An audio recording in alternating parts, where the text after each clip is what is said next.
Buenos días. Bueno, yo voy a hablar de síndrome de Williams y cardiopatía. Los defectos estructurales, la cardiopatía en los niños con síndrome de Williams pueden aparecer hasta en el 80% de estos pacientes. Incluso este porcentaje puede aumentar hasta el 93% en el caso de los niños diagnosticados durante el primer año de vida. Es la primera causa de fallecimiento en estos pacientes y sabemos que la afectación por hemocigosis, por mutación en el gen de la elastina, es la responsable de la patología vascular de estos pacientes. En general, el diagnóstico se realiza en los primeros años de vida y raramente en la edad adulta. La estenosis supravalvular aórtica. ¿Se me oye poquito? Vale. La estenosis supravalvular aórtica es la cardiopatía más frecuentemente descrita entre estos pacientes y su incidencia varía ampliamente según las series, entre el 45 y el 75%. Existen dos tipos, la más frecuente es la que llamamos en reloj de arena y que afecta a la unión sinotubular y el segundo tipo, que es menos frecuente, afecta más difusamente a diferentes segmentos de la aorta y está relacionada con estenosis a nivel de los troncos supraórticos, que son los vasos que llevan la sangre a la cabeza. Históricamente se ha considerado que la estenosis supravalvular aórtica tiene una tendencia a empeorar con el tiempo, pero en los últimos estudios se ha empezado a evidenciar que no solo no empeoran, sino que además se mantienen estable, incluso una minoría mejoran. Este defecto se ha descrito de forma aislada, pero también coexistiendo con otros defectos a nivel cardiovascular. Por ejemplo, la estenosis de las ramas pulmonares, también la coartación de aorta, diferentes tipos de afectación a nivel de las coronarias y también de la válvula aórtica. El segundo defecto más común es la estenosis a nivel de las arterias pulmonares, que puede llegar a aparecer entre el 37 y el 75% de estos pacientes. Su incidencia está relacionada con el momento del diagnóstico. De hecho, es más frecuente evidenciarla en aquellos pacientes que han sido diagnosticados durante su primer año de vida. El subtipo más frecuente es la estenosis de las ramas pulmonares, que afecta a segmentos difusos del árbol pulmonar vascular arterial. Y luego, otro defecto que también ha sido descrito hasta en el 12% de estos pacientes es la estenosis supravalvular a nivel pulmonar y que también es más frecuente en aquellos pacientes que se diagnostican en el primer año de vida. Los resultados de las estenosis difusas periféricas en las ramas pulmonares ha sido descrito que su historia natural es hacia la mejoría. Incluso en algunos casos se ve la resolución de este defecto. Esta tendencia se ha relacionado con la disminución de las presiones pulmonares medias en los primeros meses de vida, y esto implica la disminución del papel que tiene la elastina en la pared vascular. Un tercer defecto que podemos ver son las anomalías coronarias. Hay muchos autores que han relacionado estas anomalías coronarias con la existencia de la estenosis supravalvular aórtica. La más frecuentemente descrita es la estenosis del ostium de la coronaria, que es el origen de la coronaria, pero luego también se puede encontrar estenosis difusas de todo el recorrido de las coronarias, también dilatación de las mismas, o el fenómeno conocido como coronary hooding, que es la obstrucción al flujo de las coronarias por un solapamiento que hay de las valvas de la válvula aórtica sobre el ostium de la coronaria.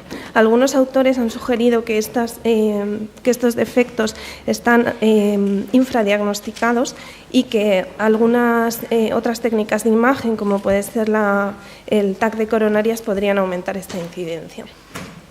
Otros defectos estructurales que conocemos son la estenosis de la aorta descendente, tanto torácica como abdominal, que además es conocido, se sabe que es un marcador de de arteriopatía más generalizada, y otro defecto a nivel vascular también es la estenosis de las arterias renales, que suele ir asociada a su vez a la hipoplasia de la aorta descendente. Otros defectos pueden ser pues, la comunicación interventricular, el defecto de los cojines endocárdicos o el canal auriculoventricular común, la tetralogía de Fallot, anomalías en la válvula aórtica o también en la válvula mitral y la tricúspide. Sabemos que estos pacientes tienen un riesgo incrementado de tener eventos súbitos que la población general. Sin embargo, este mecanismo por el que sucede esto no se entiende, todavía no está completamente descrito. Y eso se han visto casos durante la inducción de la anestesia o en casos durante cirugías, no solo cardíacas, sino otros tipos de cirugías, y se ha relacionado con la obstrucción en los tractos de salida de forma bilateral y concomitante. Lo mismo puede suceder en casos que pueda haber diferentes tipos de anomalías coronarias, o incluso también se han evidenciado que hasta un 13% podría tener prolongaciones del intervalo QT en el electrocardiograma, que podría dar lugar a arritmias. Entonces, ¿qué podemos hacer en la consulta? Bueno, pues sabemos que estos pacientes pueden tener un riesgo aumentado de cardiopatía y, por tanto, todo niño que consideremos que pueda tener un síndrome de Williams debe ser valorado por un cardiólogo pediátrico.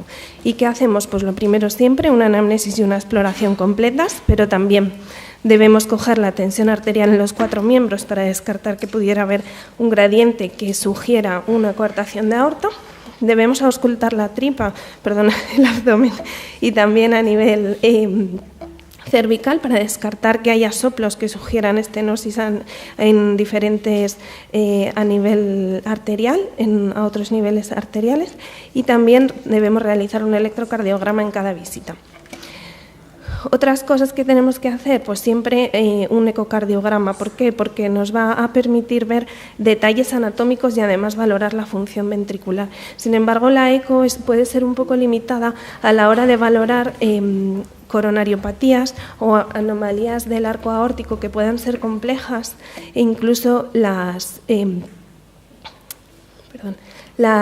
estenosis de las ramas pulmonares a nivel periférico. En este caso, sabemos que la combinación de la eco con otras pruebas de imagen, como sobre todo, especialmente la tomografía computerizada, el escáner, puede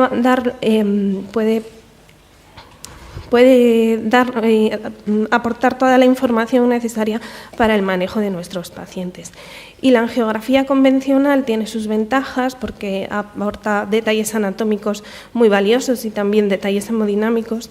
Sin embargo, no la solemos utilizar en primer lugar debido a que tiene un perfil invasivo y en muchos casos necesitan anestesia general al ser niños. Entonces, ¿cómo manejamos estos pacientes? Bueno, eso va a depender primero del grado de la cardiopatía, fundamentalmente las estenosis, que son las más frecuentes, pero también de la edad del paciente. En general, si tienen estenosis severas, lo más probable es que en algún momento de su vida vayan a necesitar una intervención. En caso de que sean moderadas, lo más probable es que se mantengan estables, y cuando son leves, lo más probable es que no progresen lo suficiente como para necesitar una intervención, aunque siempre estas decisiones habrá que individualizar en función de cada paciente.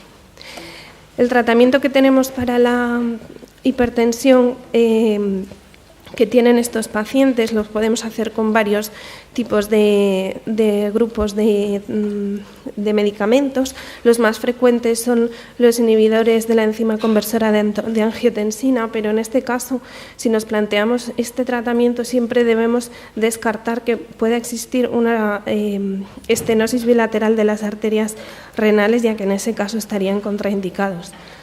Los antagonistas de los canales del calcio son una opción que son efectiva en estos pacientes, y un tercer grupo de medicaciones son los betabloqueantes, que además podrían disminuir el riesgo de arritmias. Y de cara un poco al manejo quirúrgico, el 20% de los pacientes se ha descrito que puedan necesitar una cirugía o un intervencionismo mediante cateterismo y este porcentaje puede aumentar al 30% en aquellos que han sido diagnosticados durante el primer año de vida.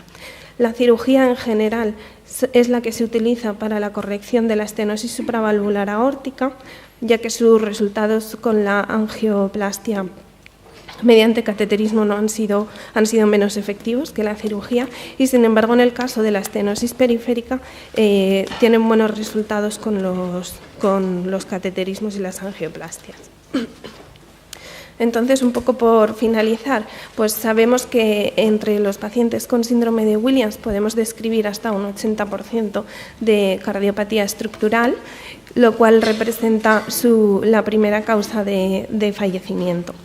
La estenosis supravalvular aórtica y la estenosis periférica de las ramas pulmonares son los defectos estructurales que se han descrito más frecuentemente, y otros defectos pueden ser las coronariopatías o la estenosis de la aorta torácica descendente y del abdominal y las arterias renales, que pueden dar lugar a hipertensión arterial. El riesgo de eventos súbitos es más aumentado en estos pacientes con respecto a la población general y se ha relacionado con determinados procedimientos anestésicos, con cirugías y con situaciones en las que se produce isquemia miocárdica. Debido entonces a esta evidencia que sugiere esta fuerte asociación, en todo paciente debemos, con una sospecha o confirmación de síndrome de Williams, debemos hacer una valoración pediátrica cardiológica.